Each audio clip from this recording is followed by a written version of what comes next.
Guys, I think this might be the best week of the college football season so far and potentially the rest of the season. How's everybody doing today? Welcome in to a Tate's Take on YouTube. And we got a jam-packed show tonight. I am excited. The amount of excitement I have for this college football weekend is there. I'm always excited, but this weekend is a little bit different. I think the top end matchups this week, even if the rankings don't say they're top five matchups, in my mind they are, and they're between programs that are just really fun to watch. So I'm excited.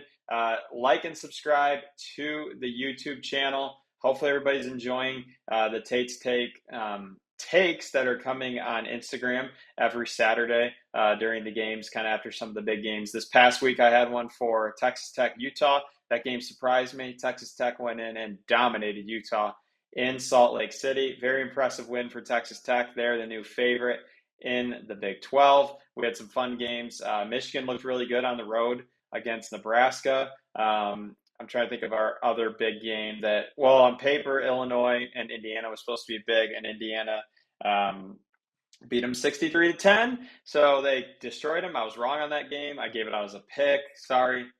Just chalk that one up as a bad pick. And then we had Auburn and Oklahoma, which was a good game as well. Defensive brawl there. So we are heading into week 5 of the college football season, the last weekend in September. That's hard to think. It's kind of sad how quick time is going, but we are getting really good football games, and I'm excited for it. So today I have 4 top 25 games to talk to you about, 4 graphics I get to show you, and a lot of other games I'm going to try and sneak in. It's hard. We're trying to keep these between 15 and 20 minutes at the most, so it's a little hard to do that part. But we'll do our best, and as always, I hope you guys enjoy the show today. So last week, the big game, like I said, Texas Tech and Utah, that kicked off at noon. And that was kind of the slate, the opening slate, but that was the best game of last weekend, I think, just from on paper. I think it was the game most people were excited about. That's the opposite this week. This week's primetime games are at primetime, and they're happening at 7:30. We're going to get to those here in a sec, but really fun games, even Friday night, okay? Friday, I'm going to go in chronological order here. Friday, you got Florida State at Virginia. The line on this is weird. It's at 6.5. Florida State's the favorite. That surprises me. I thought Florida State would be a bigger favorite in that one, but I think there's some people really like this Virginia team this year, it looks like, and you never know with Florida State, especially how they're kind of viewed coming into the year. They weren't expected to be that good. Maybe there's still we got to see it before we believe it, but that's a fun game Friday. And then I really like TCU at Arizona State. They are 2 teams that can win the the Big 12 easily. They are probably the next 2, I would say, after Utah right now, or after Texas Tech right now. I would say TCU and Arizona State. So the line on that, 2.5, Arizona State at home. So I think what you're reading there is people think TCU is better. TCU is ranked 24th, came off a big win against SMU. Obviously, their first game of the year, they dominated North Carolina. So 2 exciting games Friday night. My leans on those, I would stay away from spreads on those. And if you want to play for me on Friday night, I would take Florida State and Arizona State to win. Money lines for both those teams. They're both the favorites, but their spreads are at a point where I would just put both of them in a parlay, call it good. So let's move to Saturday, get to the first graphic game. Here it is. Up on the screen right now, we got USC versus Illinois. The 2 quarterbacks featured here. Jayden Mayava, he's a guy a lot of people do not know much about from the national media right now, but he's one of the Heisman favorites right now. And then the other guy is Luke Altmaier. So I'm going to start with Illinois. Okay, very disappointed by their 63-10 loss at Indiana. I gave out Illinois as a preseason over 8.5 wins. I gave that out. I also picked them to cover this. I said on the show that I was surprised the line was this. Vegas usually is right, and they were extra right on Saturday night on NBC. They could not stop Indiana at all. They just couldn't. The crowd was all Indiana, and it just went downhill, and it never had a chance. And Sorry for that one. I went 2-2 this week, hit the money line parlay, so you won money again. 3 of the 4 weeks on the podcast or on the YouTube channel, still saying podcast, people. Sorry about that. On the show, you've won money if you tailed all my picks. Week 3, we lost money, but overall as a season, we're doing good. So this game, I look at it and I say, can Illinois' defense stop USC? I think USC is a better offense than Indiana. I think they're both elite offenses. I watched USC play really good against Michigan State last weekend. They have a lot of skill positions that I just like. I mean, Makai Lemon at receiver, I like him a lot. I like Jaden Mayava. They don't even really run with him like I think they could. And then they have a really good running back. They've really not had a great running back in the last 5 to 10 years, but Wayman Jordan, he's averaging over 100 a game. I like him. He's fun to watch, and I think he's an elite running back that I'm intrigued to see how it looks. Here's where I have a little hesitation, okay, with USC in this game. And it's they are going across the country to the Midwest, I would say. Both of these are obviously on Central, or both their trips have been on Central Time. But I look at it and I'm like, okay, that's a lot. They played Michigan State late at night Saturday. It just, when you add up those things, maybe it's a reason I would take Illinois in the points. I do still kind of like Illinois in the points, but I would say the reason I'm leaning towards that is more of how bad they looked last week. They're at home. Big noon kickoff is there.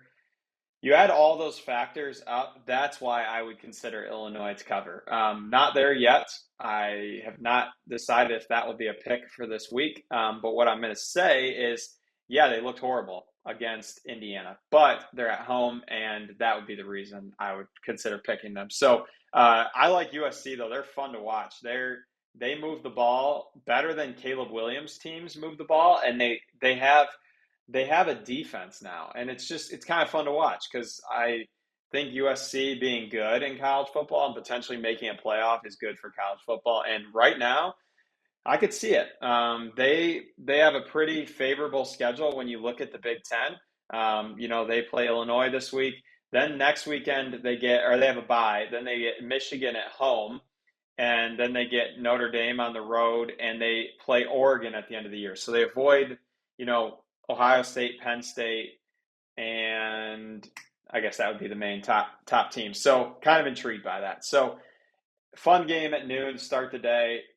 Having a hard time deciding what way I'm leaning in that. I think USC wins, but 6.5, that even could go up to 7. If it goes up to 7, Illinois might be the play, but I have friends that are watching this that are going to say, what is your problem with Illinois? I don't know. I just like them for some reason. So next game, 3:30, LSU goes on the road to play Ole Miss. And I think amidst the 4 games I'm going to talk about that are the top games, and then some others I'm going to sneak in as well, this is the most intriguing for me. The line is 1.5. Ole Miss is the favorite.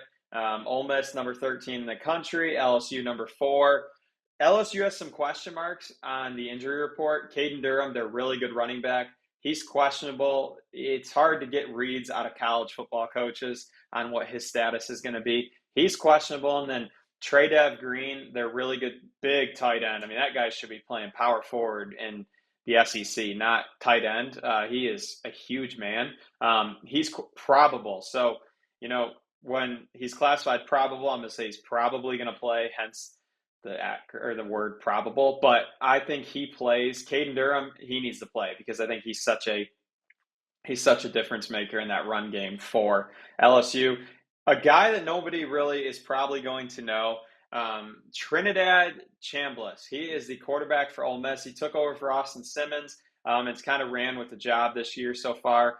He's a D2 quarterback transfer, actually from Michigan, played D2 football here.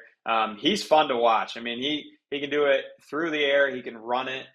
They have really good playmakers. Harrison Wallace, their running back, Kawan Lacey is a fun player to watch. They have a good tight end, and Luke Haas. They have a lot of pieces. And what I think in this game that really stands out to me, Ole Miss, if they don't play Alabama or Georgia, they win almost all these games at home. I know they've lost some games like to Kentucky. they've lost some weird games at home. But I think Lane Kiffin has the boys ready for this one. I think they win this game. Now, what cautions me is I've bet against LSU this year, not on the podcast or not on the show, but on my own, and I've lost. So the Clemson game, most notably. So and Florida, I picked them to cover. I didn't think they were going to win, but I picked them to cover. I think that's a hard proposition. I think they're a team I shouldn't be going against, but I have, and so that's my, I guess, word of caution for this game. But really intrigued by LSU. I think they're fun to watch. This is this game is either going to go massively over the current over under, which I believe is 56 and a half, or it's going to be just close to being an under. I just see a really improved LSU defense. They've looked good this year. They really have. But then again, I think about it. I'm like, well, they did play Clemson, who has looked horrible.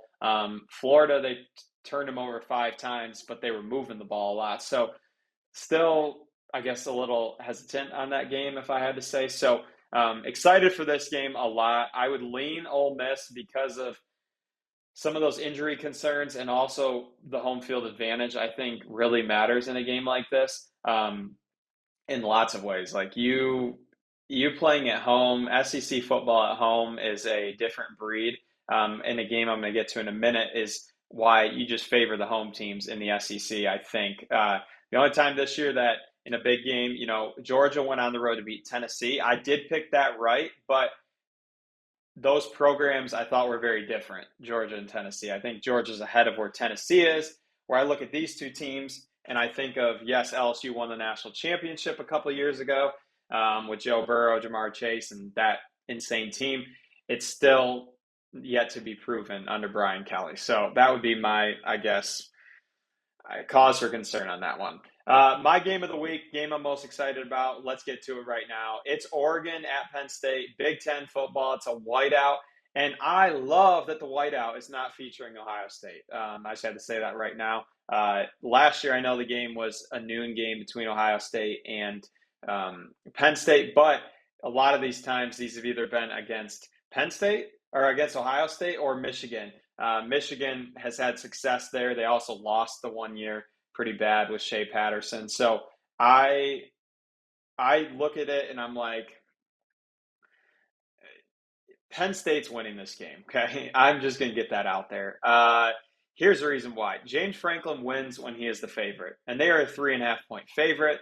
They're coming off a bye week. I do not like that Oregon in 2 weeks they've gone from Eugene to Chicago to play Northwestern, back, played there the whole week, and then now are flying from Eugene to State College in Pennsylvania. So that is part of why I'm baking that in. And then I just think, they win the games that they're not, or that they're supposed to win on paper. Notre Dame last year, I think, was a pick 'em, and obviously they lost that game, but they were probably the better team in that game. And so what this game comes down to me, or for me, does Penn State have the pass catcher? That is it. Their best receiver this year has 166 yards receiving through 3 games, okay? And that's been the issue with Penn State the last couple of years. They have an unbelievable run game in Kaytron Allen and Nick Singleton, the best running back duo in college football. If it wasn't for Travion Henderson and Quinshon Judkins last year, they would have been the best 2 years in a row. But they are an elite running back room. Drew Aller, mixed feelings on him. I don't think he's a stud. I don't think he's a first-round draft pick like a lot of people are talking about. I think it helps him, being a seasoned quarterback. He's played in these games. Dante Moore on the other side for Oregon, I think he's a better quarterback than Drew Aller, which is probably a hot take in the media. But Dante Moore has not played in an environment like this, and I think that's a big deal. I really think that's a huge deal when you're playing a whiteout game. So I look at this game. That's my X factor is, can Dante Moore handle the road environment? And for Penn State, can they make explosive plays?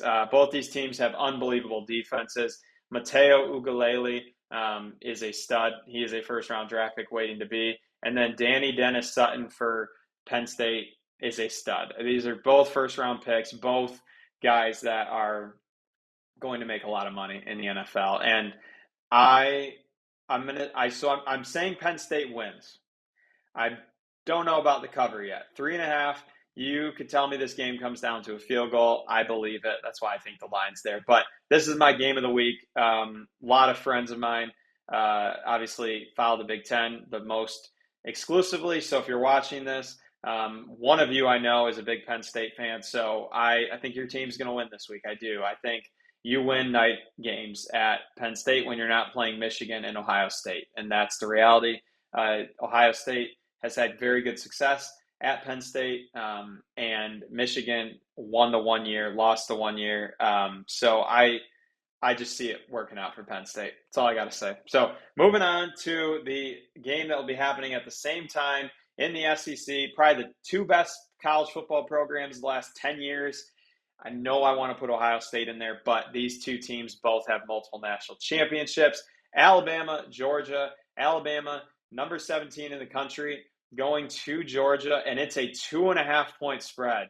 And that shocks me, okay? And so the last time I said this line shocked me, it was Illinois, Indiana, and I was completely wrong on it.